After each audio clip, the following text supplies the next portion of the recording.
कहानी की शुरुआत रशिया के एक बहुत ही अमीर इंसान के बेटे से होती है जिसका नाम सैम है। सैम का फादर रशिया का सबसे बड़ा बिजनेसमैन और पावरफुल इंसान होता है, जिसके दौलत का फायदा उठाते हुए सैम बहुत ज्यादा घमंडी हो जाता है। सैम अपना सारा टाइम नाइट क्लब पार्टीज और लोगों को परेशान करने में बिताता है। हालांकि उसने अपनी जिंदगी में एक पैसा भी नहीं कमाया, बस वो अपने बाप के पैसों को फजूल और गलत कामों में बर्बाद करने लगता है। सैम के पास पैसा ज्यादा होने की वजह से वह किसी को भी अपने बराबर नहीं समझता था। वो हमेशा लोगों को नीच नजरों से देखता था। सैम की इन हरकतों से उसका फादर भी बहुत ज्यादा परेशान था। एक रात सैम एक लड़की को इस्तेमाल करता है और फिर उसे जबरदस्ती अपनी गाड़ी से उतार देता है। इसके बाद वो अपनी फेरारी कार को स्पीड से भगाता है। पैसों के नशे में वो इतना गुम हो गया था कि किसी कानून को नहीं मानता था। वो गवर्नमेंट के बनाए हुए हर एक रूल्स को तोड़ देता और फिर पुलिस के मुंह पर फाइन मारकर खुद को छुड़ा लेता। उसे लगता था कि पैसों से दुनिया की किसी भी चीज को खरीदा जा सकता है, लेकिन यह सिर्फ उसकी सोच थी। एक दिन जब वो फुल स्पीड से अपनी कार को भगा रहा होता है, तभी उसके पास पुलिस की गाड़ी आती है, जो सैम को गाड़ी रोकने के लिए कहता है, क्योंकि वो बहुत तेज स्पीड से गाड़ी चला रहा था। सैम अपनी गाड़ी रोकता है और उस पुलिस वाले के मुंह पर पैसे मारता है और कहता है कि यहाँ से दफा हो जाओ। लेकिन ये पुलिस वाला बाकी पुलिस की तरह नहीं था। वो पैसे लेने से इनकार कर देता है। यह देखकर सैम गुस्से में गाड़ी यहाँ से निकालने की कोशिश करता है, पर तभी वो पुलिस वाला उसकी गाड़ी रोकने के लिए उसके सामने आ जाता है। अब सैम को और ज्यादा गुस्सा आ जाता है, इसलिए सैम उसकी परवाह किए बिना गाड़ी चला देता है। वो उस पुलिस ऑफिसर को अपनी कार के बोनट पर लटका कर ले जाने लगता है। पुलिस को अपनी गाड़ी के बोनट पर लटका हुआ देखकर सैम जोर जोर से हंसता है। सैम की इस हरकत से पुलिस वाला जख्मी हो जाता है, जिस वजह से सैम को जेल में डाल दिया जाता है। जेल में डालने के बावजूद सैम को अपने के पर पछतावा नहीं हो रहा था, बल्कि वो उल्टा पुलिस वालों से यहाँ जेल में एक लड़की की डिमांड कर रहा था। अब क्योंकि सैम एक बहुत ही अमीर इंसान का बेटा था, इसलिए पुलिस वाले उसे कुछ नहीं कहते। पुलिस ऑफिसर सैम के फादर को इसकी कंप्लेन कर देता है। कुछ देर बाद सैम का फादर जेल में आता है, जो कि एक बहुत ही पावरफुल इंसान है। पुलिस ऑफिसर सैम के फादर को बताता है कि तुम्हारा बेटा इतना ज्यादा बिगड़ गया है कि वो एक पुलिस वाले को सड़क पर आधी रात को घसीटता रहा और अब वो पुलिस वाला हॉस्पिटल में एडमिट हो गया है। ये सुनकर सैम का फादर उस ऑफिसर से कहता है कि मैं अपने बेटे की गलती के लिए आपसे माफी मांगता हूँ और मैं वादा करता हूँ कि आज के बाद वो ऐसी गलती नहीं करेगा। पुलिस ऑफिसर सैम के पिता की रिस्पेक्ट में सैम को छोड़ देता है। इसके बाद सैम के पिता सैम को घसीट कर बाहर लेकर आते हैं और उसे डांटने लगते हैं, लेकिन सैम पर अपने फादर की बातों का कोई असर नहीं होता। वो अपने फादर के सामने सिगरेट पीने लगता है। दरअसल सैम की मदर की डेथ हो चुकी है और सैम अपने पिता का इकलौता बेटा था, इसलिए सैम के पिता को सैम की हर एक जिद को पूरा करना पड़ता है। और सैम भी यह जानता था कि उसका फादर उसे डांटने के अलावा और कुछ कर नहीं सकता। लेकिन अब सैम का फादर सैम से बहुत ही ज्यादा परेशान हो चुका था। सैम के फादर को एहसास होता है कि अगर इसे रोका नहीं गया तो यह एक अपराधी बन जाएगा, इसलिए इसका कुछ करना होगा। सैम को सुधारने के लिए सैम का फादर अपनी एक दोस्त के पास जाते हैं और उसे सैम की सारी सिचुएशन समझा देता है। वो अपनी दोस्त से कहता है कि मैं किसी भी कीमत पर सैम को नॉर्मल इंसान बनाना चाहता हूँ जो दूसरों की इज्जत करे। ये सुनकर वो कहती है कि इसका एक तरीका है। मैं एक ऐसे ट्रेनर को जानती हूँ जिसने बहुत सारे बिगड़े लड़कों को सुधारा है। हालांकि उसका तरीका थोड़ा अलग है, लेकिन इस बात की मैं गारंटी देती हूँ कि सैम पूरी तरह से ठीक हो जाएगा, वो अच्छा इंसान बन जाएगा। और अब सैम के पिता उस ट्रेनर से मिलने के लिए जाते हैं, पर जब ये दोनों उसके घर के अंदर जाते हैं तो वो ट्रेनर को देखकर हैरान हो जाते हैं कि ट्रेनर अपने आप को फांसी लगा रहा है। दरअसल ये सब कुछ फेक होता है, ये सब उसने डिजाइन कर रखा था। वो कहता है कि ऐसे डिजाइनिंग से मैंने बहुत सारे बिगड़े लड़कों को सुधारा है। वो ट्रेनर सैम के फादर को अपनी एक उंगली काट कर दिखाता है, जो कि एक असली उंगली नहीं थी बल्कि फेक थी। ये देखकर सैम का फादर ट्रेनर से काफी ज्यादा इम्प्रेस हो जाता है और उसे सैम की सारी आदतें बताकर सैम को सुधारने का प्लान बनाने के लिए कहता है। वहीं हमें सैम को दिखाया जाता है जो हर रोज की तरह अपनी कार को बाहर नो पार्किंग एरिया में खड़ी करता है, पर जब वो वापस आता है तो देखता है कि एक ट्रक उसकी कार को लोड करके अपने साथ ले जा रहा है। ये देखकर गुस्से में वो उस ट्रक के पीछे दौड़ने लगता है और दौड़ते दौरान सैम को पीछे से कोई शूट कर देता है, जिससे सैम बेहोश हो जाता है।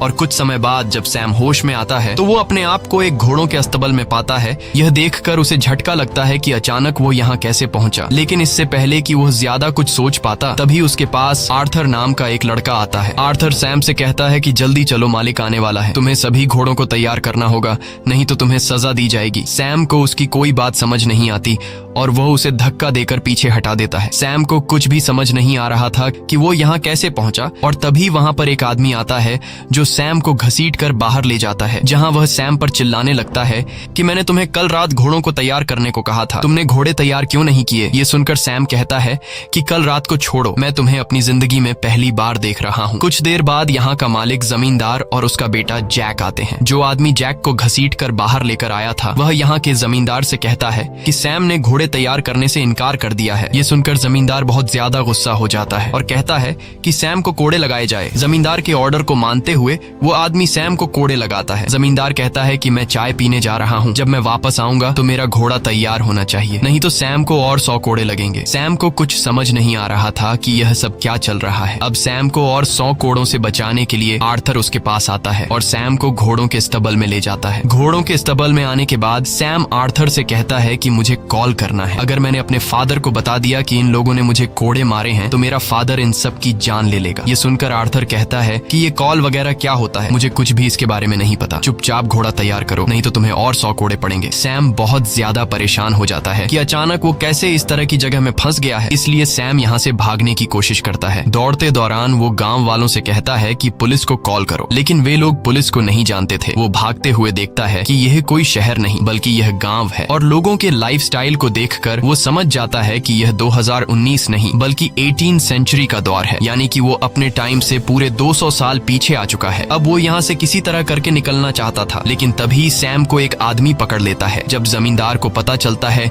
कि सैम ने गांव से भागने की कोशिश की है तो वह उसे फांसी की सजा सुना देता है। अब गांव से भागने के जुर्म में सैम को कुछ दूसरे लोगों के साथ फांसी के लिए ले जाया जा रहा होता है। जब सैम को फांसी लगने ही वाली होती है तभी वहाँ पर जमींदार की बेटी आती है जो अपने पिता से कहती है कि मैं इस तरह के खून खराबे से परेशान हो चुकी हूँ, आज मेरा बर्थडे है, कम से कम आज तो किसी की जान मत लीजिए। जमींदार अपनी बेटी की बात मान लेता है और वो सैम को छोड़ देता है। अब इस गाँव में जो कुछ भी हो रहा था वो ऊपर से एक चील देख रहा था। फिर यह चील गाँव के बाहर बने हुए एक घर में पहुँचता है जहाँ पर एक आदमी इसे पकड़ता है और यहाँ हमें पता चलता है कि यह कोई चील नहीं बल्कि ड्रोन है। ये पूरा सेटअप सैम के पिता ने ढेर सारे पैसे लगाकर सैम को सुधारने के लिए किया है। ट्रेनर ने जंगल के बीचों बीच एक सेट बनाया है जहाँ सैम को ऐसा दिखाया जाता है कि सैम टाइम ट्रैवल करके 18 सेंचुरी में पहुंच चुका है और वहाँ सैम एक नौकर की जिंदगी जी रहा है। यहाँ पर काम करने वाले सभी लोग एक्टर्स हैं और इस काम को बारीकी से अंजाम देने के लिए गांव के हर एक जगह पर हिडन कैमरास लगाए गए हैं और माइक्रोफोन के जरिए ट्रेनर सभी एक्टर्स को समझाता है कि उन्हें क्या करना है। सैम को दिखाया जाता है कि अब सैम इस बात को एक्सेप्ट कर चुका है कि सैम टाइम ट्रैवल करके 18 सेंचुरी में आ गया है और अब सैम न चाहते हुए भी इन लोगों के साथ मिलकर रहने लगता है। सैम सुबह जल्दी सूरज के निकलते ही जाग जाता है। जहाँ पहले सैम अपने घर के लग्जरी बाथरूम में खाली होता था, अब सैम जंगल के बीचों बीच खुले में पेशाब करता है। सुबह नाश्ते में उसे सूखी रोटी दी जाती है। वो यहाँ अपनी ड्यूटी निभाते हुए घोड़ों को तैयार करता है जिससे सैम को बहुत मुश्किलों का सामना करना पड़ता है और अगर सैम से कोई गलती होती है तो सजा के तौर पर सैम को घोड़े खाने पड़ते हैं और रात को बेड पर सोने के बजाय मजबूरी में सैम को जमीन पर सोना पड़ता है। सैम को कुछ समझ नहीं आ रहा होता है कि वो इस तरह की जिंदगी कैसे जिएगा और सैम हमेशा ऊपर वाले से यही विश करता है कि कब सैम वापस अपने टाइम यानी 2019 में जाएगा। एक दिन जब सैम गांव में घूम रहा होता है तब सैम को पास में किसी के रोने की आवाज सुनाई देती है। जब सैम वहां जाकर देखता है तो पता चलता है कि यह जमींदार की बेटी सोफिया है। सैम उसके पास जाता है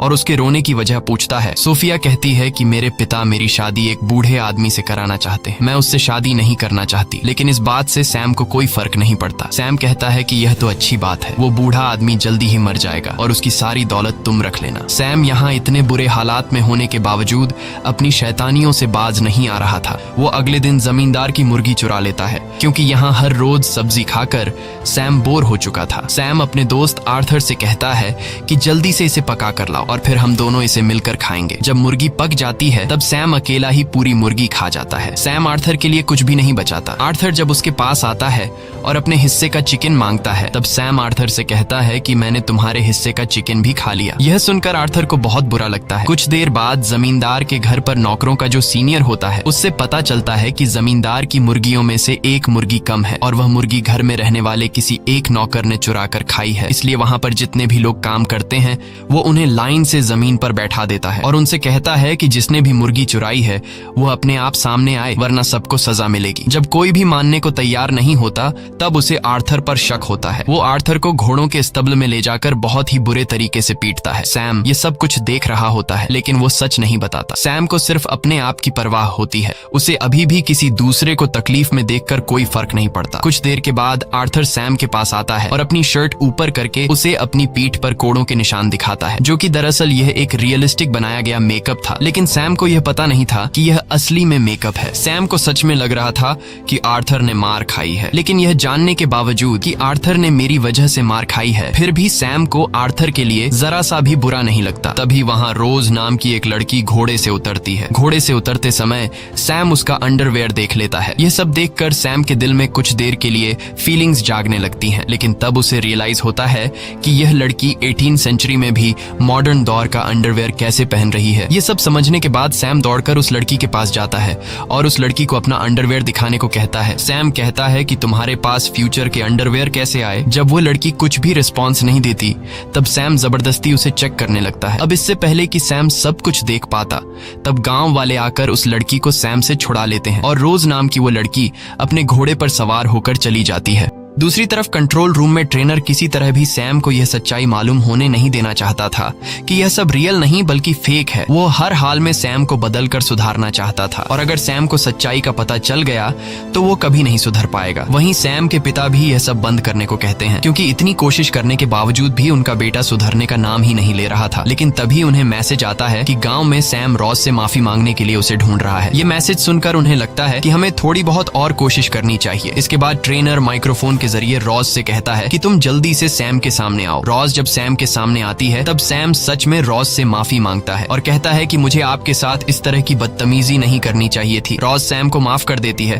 और सैम से ज्यादा बात किए बिना वहाँ से चली जाती है। अब रात को गाँव में एक फेस्टिवल होता है जिसकी सब तैयारी करते हैं। यहाँ सब गाते नाचते और खूब एंजॉय करते हैं। इस फेस्टिवल में सैम भी गाँव के लोगों के साथ नाचने लगता है। तभी जमींदार की बेटी सोफिया सैम के साथ आकर नाचने लगती है। वह धीरे धीरे सैम से चिपकने की कोशिश करती है और कहती है कि मैं उस अमीर बूढ़े से कभी भी शादी नहीं करूंगी। मैं अपने लिए एक खूबसूरत नौजवान लड़का ढूंढ रही हूँ। अगर मुझे कोई नौजवान लड़का नहीं मिला तो मैं खुद को मार डालूंगी। असल में यह सब ट्रेनर का प्लान होता है कि सैम जमींदार की बेटी के प्यार के जाल में फंसे ताकि उसके दिल में इमोशंस आए और वो बदल सके। लेकिन सैम को जमींदार की बेटी में कोई इंटरेस्ट नहीं होता। वो अभी भी रॉज को ढूंढ रहा होता है। वो देखता है कि रॉज एक जगह अकेली बैठी हुई है। ये देखकर वो फौरन रॉज के पास आता है और उससे बात करने की कोशिश करता है, लेकिन रॉज सैम से ज्यादा बात नहीं करती। तभी वहाँ पर आर्थर आता है जो उसे बताता है कि जमींदार की बेटी तालाब में डूब रही है। ये सुनते ही सैम दौड़कर उसे बचाने के लिए जाता है और उसे बचा लेता है। वो मास्टर की बेटी को बचाकर उसके घर ले जाता है, जहाँ पर मास्टर की बेटी उसके करीब आने की कोशिश करती है, मगर सैम को इसमें कोई इंटरेस्ट नहीं होता। इसलिए वो इसे यहीं पर छोड़कर सीधा रोज के पास चला जाता है और उससे कहता है कि चलो मेरे साथ इस फेस्टिवल में, क्योंकि सैम ने सुन रखा था कि इस फेस्टिवल में जो लड़का लड़की साथ रहेंगे वे हमेशा के लिए एक दूसरे के पार्टनर बन जाएंगे। लेकिन रॉज सैम को इग्नोर करके दरवाजा बंद कर देती है, जिससे सैम बहुत उदास हो जाता है। असल में रॉज सैम को इसलिए इग्नोर कर देती है क्योंकि ट्रेनर ने रॉज को सैम से दूर रहने को कहा था। दूसरी तरफ ट्रेनर और सैम के पिता मॉनिटर रूम से यह सब देख रहे होते हैं। ट्रेनर को यह पता चल जाता है कि सैम मास्टर की बेटी में नहीं बल्कि रॉज में इंटरेस्टेड है। इसलिए अगले दिन ट्रेनर रॉज को अपने पास बुलाता है और कहता है कि अब तुम्हें अपने एक्ट को बदलना होगा। वो बताता है कि सैम का इंटरेस्ट अब सोफिया से हट गया है और वो तुम्हारे में इंटरेस्टेड है, इसलिए तुम्हें सैम के करीब जाना होगा। रॉज इस एक्ट के लिए मान जाती है, लेकिन यहाँ पर रॉज के बॉयफ्रेंड को रॉज का ये एक्ट पसंद नहीं आता और वो खुद भी इस एक्ट में जमींदार के बेटे का रोल प्ले कर रहा होता है। रॉज अपने बॉयफ्रेंड को समझाती है कि ये सिर्फ एक्टिंग है और मैं ये सिर्फ सैम को एक अच्छा इंसान बनाने के लिए कर रही हूँ। ये सुनकर उसका बॉयफ्रेंड उसकी बात मान जाता है। अगले दिन हमें गाँव दिखाया जाता है जहाँ पर जमींदार अपने बेटे जैक के लिए बहुत परेशान होता है क्योंकि जैक ने शहर जाकर कुछ सिपाहियों को मारा है और अब कुछ दूसरे सिपाही उसे सजा देने के लिए गाँव में आने वाले हैं। इसीलिए जमींदार अपने पास सैम को बुलाता है और उसे कहता है कि तुम मेरे बेटे की सजा अपने ऊपर ले लो, इसके बदले हम तुम्हें आजाद कर देंगे। आजादी का नाम सुनते ही सैम इसके लिए तैयार हो जाता है। वो सोचता है कि हर रोज यहाँ कुत्ते की तरह जीने से अच्छा है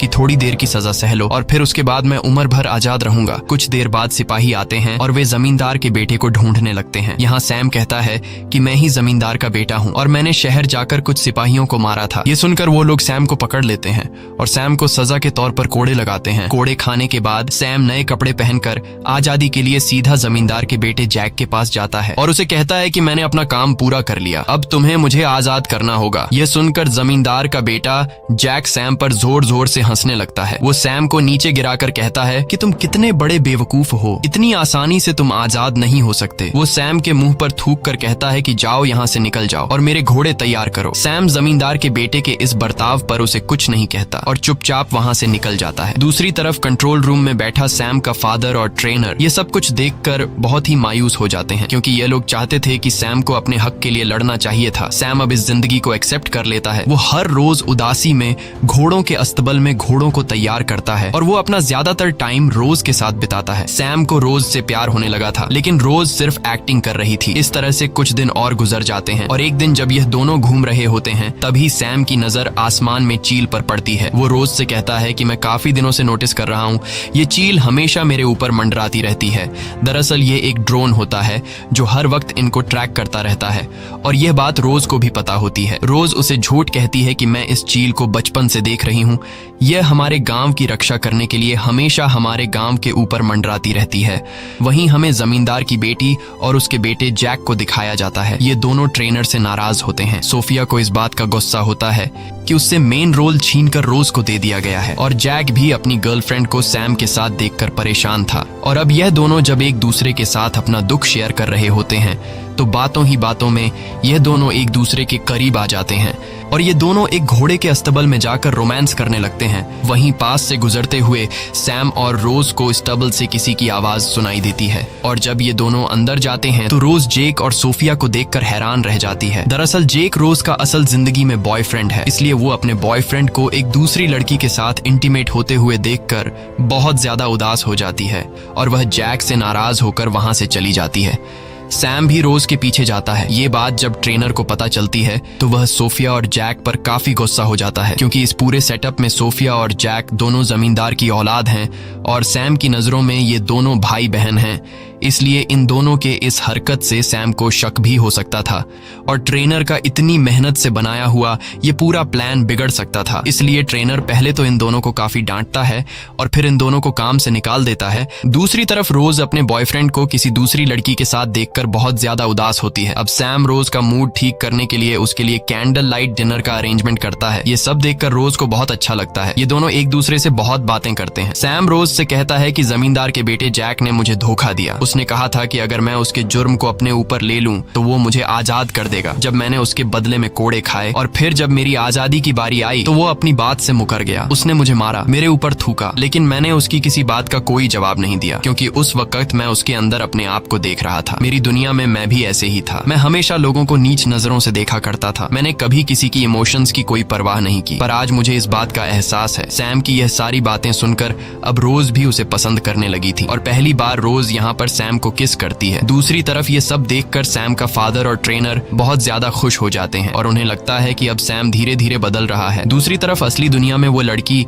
जो इस एक्ट में जमींदार की बेटी का रोल प्ले कर रही थी, वह एक इंटरव्यू के दौरान सबको बता देती है कि रशिया का जो सबसे अमीर आदमी है यानी कि सैम का फादर, उसने अपने बेटे को एक गांव में कैद करके बंदी बनाकर रखा है। वह उसके जज्बातों के साथ खेल रहा है। यह खबर पूरी मीडिया में आग की तरह फैल गई और सोफिया नामी इस लड़की ने यह अफवाह इसलिए फैलाई क्योंकि ट्रेनर ने उसे काम से निकाल दिया था। सैम के अगवा होने की खबर को सुनते हुए पुलिस इसकी जांच पड़ताल करने लग जाती है। सैम के फादर को जब ये बात पता चलती है कि पुलिस अब यहाँ आने वाली है तो वो ट्रेनर से कहता है कि हमें अब ये सब कुछ बंद करना होगा। ट्रेनर कहता है कि पुलिस को यहाँ तक पहुँचने में टाइम लगेगा, इसलिए हम एक आखिरी एक्ट चलाएंगे जिसमें सैम या तो सुधर जाएगा या फिर हमेशा के लिए वैसा ही घमंडी रहेगा। ट्रेनर कहता है कि अब इस गाँव पर मंगोल्स का अटैक होगा। वहीं गाँव में हमें रोज और सैम दिखाया जाता है, जहाँ पर रोज सैम से कहती है कि अगर हम दोनों अलग हो जाएं तो कभी मेरे प्यार पर शक मत करना, मेरा प्यार तुम्हारे लिए सच्चा है। दरअसल रोज को पता है कि आज इस एक्ट का आखिरी दिन है, इसके बाद ये दोनों अलग हो जाएंगे, इसलिए वो उसे बताना चाहती थी कि वो सच में उसे प्यार करती है। तभी वहाँ पर आर्थर आता है जो इन दोनों को बताता है कि हमारे गांव के ऊपर मंगोल्स ने हमला किया है, हमें जल्दी गांव में जाना होगा वरना वे लोग पूरे गांव को आग लगा देंगे। ये सुनकर रोज और आर्थर गांव के लिए निकल पड़ते हैं, लेकिन सैम डर जाता है। वो गांव नहीं जाना चाहता, लेकिन जब वो देखता है कि रोज भी गांव चली गई है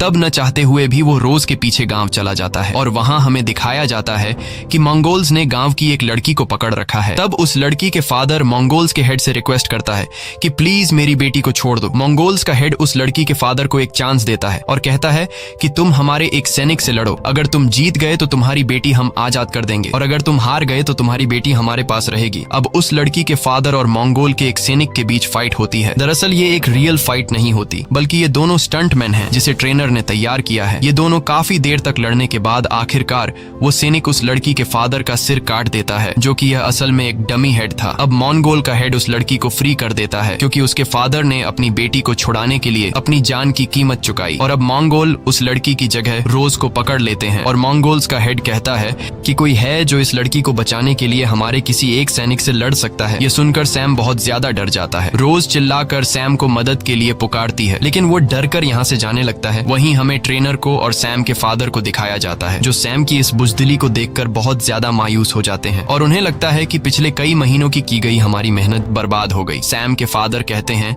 कि सब कुछ खत्म हो गया, मैं अपने बेटे को एक अच्छा और बहादुर इंसान नहीं बना पाया। वहीं हमें सैम को दिखाया जाता है जो एक बार फिर से आसमान में उड़ती हुई चील को देखता है, जिसके बारे में रोज ने उसे बताया था कि यह हमारे गांव की रक्षक है। और अब सैम को लगता है कि यह चील भी चाहती है कि वो जाकर रोज को बचाए। इसके बाद वो हिम्मत दिखाते हुए अपने घोड़े पर बैठ जाता है और हाथ में डंडा लेकर उस तरफ जाता है जहां पर मंगोल्स ने रोज को पकड़ा हुआ था। सैम उस डंडे से मंगोल्स पर वार करता है और रोज को अपने घोड़े पर बैठाकर वहां से निकल जाता है। सैम और रोज के निकलते ही उस जगह पर पुलिस भी आ जाती है, जिन्हें यहाँ पर सैम नहीं मिलता। इन्हें बताया जाता है कि यहाँ पर शूटिंग चल रही है। अब पुलिस किसी को अरेस्ट भी नहीं कर सकती थी क्योंकि शूटिंग करना तो कोई क्राइम है ही नहीं, इसलिए पुलिस वहां से चली जाती है। अब सैम और रोज घोड़े पर सवार होकर गांव की लिमिट से बाहर निकल जाते हैं और चलते चलते यह दोनों एक पेट्रोल पंप तक पहुंच जाते हैं। एक मॉडर्न डे पेट्रोल पंप को देखकर सैम एकदम शॉक हो जाता है। अब इससे पहले कि वह और ज्यादा कुछ समझ पाता, तभी पीछे से सैम को कोई शूट कर लेता है, जिससे सैम बेहोश हो जाता है। इसके बाद जब उसे होश आता है तो वो अपनी फेरारी गाड़ी के सामने खड़ा होता है। उसे कुछ समझ नहीं आता कि इतने दिन जो उसने 18th सेंचुरी में बिताए थे वो एक सपना था या फिर हकीकत। तब सैम का फादर सैम को बताता है कि तुम पिछले 3 महीनों से कार एक्सीडेंट की वजह से कोमा में थे। सैम अब फिर से अपनी पुरानी जिंदगी में लौट चुका है, पर वह पूरी तरह से बदल चुका है। जिस तरह की अय्याशी की जिंदगी वह जिया करता था, अब उसे इस जिंदगी में बिल्कुल मजा नहीं आता। हमेशा उसे रोज की याद आती है। वो उस पुलिस ऑफिसर के पास भी जाता है जिसके मुंह पर उसने पैसे फेंके थे और उसे अपनी गाड़ी के बोनेट पर लटकाकर घायल किया था। अब वह अपने किए पर बहुत शर्मिंदा होता है। वो उस पुलिस वाले से माफी मांगता है और उसे अपनी फेरारी कार गिफ्ट में देकर वहां से चला जाता है। अब एक दिन सैम जब क्लब में जाता है तो वहां पर उसे जमींदार का बेटा जैक और उसकी बेटी सोफिया दिखती है। सैम उन दोनों के पास जाता है और उनसे बातचीत करने लगता है, लेकिन वो इसे पहचानने से मना कर देते हैं क्योंकि उनके कॉन्ट्रैक्ट में लिखा गया था कि एक्ट खत्म होने के बाद तुम इस बारे में सैम को कभी कुछ नहीं बताओगे। ये देखकर सैम बहुत ज्यादा उदास होकर वहां से जाने लगता है और उन दोनों को सैम की हालत पर तरस आ जाता है। ये दोनों सैम को अपने साथ ले जाते हैं और घोड़ों के अस्तबल के बाहर छोड़ देते हैं। सैम जब घोड़ों के अस्तबल के अंदर जाता है तो वहां पर रोज होती है। रोज को देखकर सैम बहुत खुश हो जाता है। वो कहता है, क्या तुम मुझे जानती हो? रोज कहती है, हाँ, मैंने तुम्हें बहुत मिस किया। ये दोनों एक दूसरे के गले लग जाते हैं। इसके बाद सैम रोज को लेकर अपने फादर के पास जाता है। रोज को देखकर सैम के फादर डर जाते हैं कि कहीं सैम को सारी सच्चाई तो मालूम नहीं पड़ गई। तब रोज सैम के फादर को बताती है कि मैंने सैम को सब कुछ सच बता दिया है। सैम अपने फादर से पुरानी गलतियों के लिए माफी मांगता है, साथ ही अपने फादर का शुक्रिया अदा करता है। वो कहता है कि आपकी वजह से मुझे जिंदगी और इंसानियत का पता चला और आपकी वजह से मुझे अपना सच्चा प्यार मिला। मूवी के एंड में हमें सैम को दिखाया जाता है जो उसी गांव में मौजूद है कि जिस तरह ट्रेनर ने उसे सुधारा, अब वो ट्रेनर की जगह को संभालते हुए बिगड़े हुए बच्चों को इस गांव में लाकर सुधारने का काम करता है। इसी के साथ कहानी खत्म हो जाती है। अगर आपको ये वीडियो अच्छी लगी हो तो हमारे चैनल को सब्सक्राइब और वीडियो को लाइक जरूर कीजिएगा।